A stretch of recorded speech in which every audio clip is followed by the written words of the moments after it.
In this video, I want to talk about your savings. I want to talk about your sinking funds and how much are you saving every month.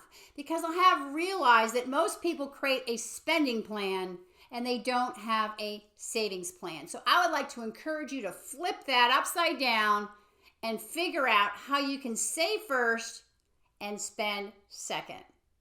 So let's get started.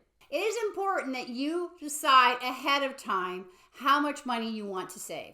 Not how much money do you want to spend and then save what is left over. Because if that's the case, if you're anything like me, you will spend to the limits of your income and have nothing left over for emergencies, for the things that you really want to do in life, or your retirement. When I was 48 years old, I hit a financial wall because we did not have any money in savings. And all I could envision was a two-man tent and Alpo for dinner.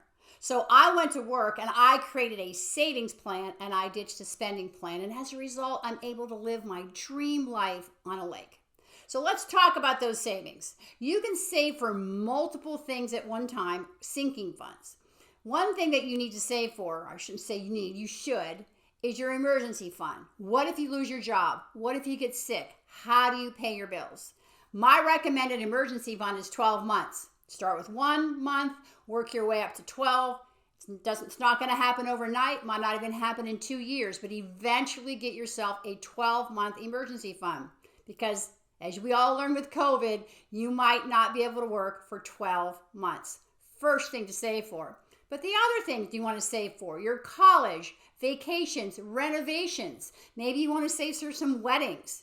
Establish a goal, put a number on the goal, and set aside money for the goal. Now, how many sinking funds should you save for at one time? I'd like to recommend 2, maybe 3.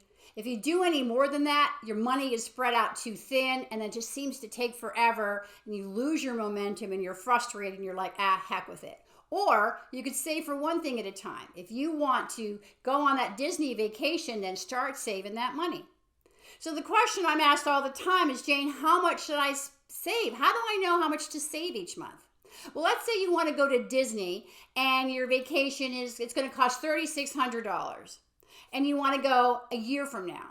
Well, you take $3,600 divided by 12, you have $300 a month that you need to save. So you have the cash. The purpose for savings is to have cash, not to use cards, so that you have the cash to pay for that vacation.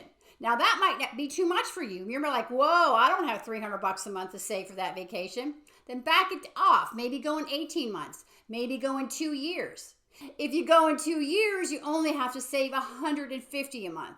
You're working backwards. The same for anything. If you know your daughter's getting married in 18 months' time and you know it's going to cost, well, I don't know, weddings are astronomical these days, $10,000 or $30,000 or whatever.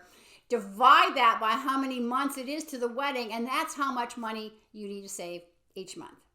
Savings is important. Switch your thought process from spending and then saving.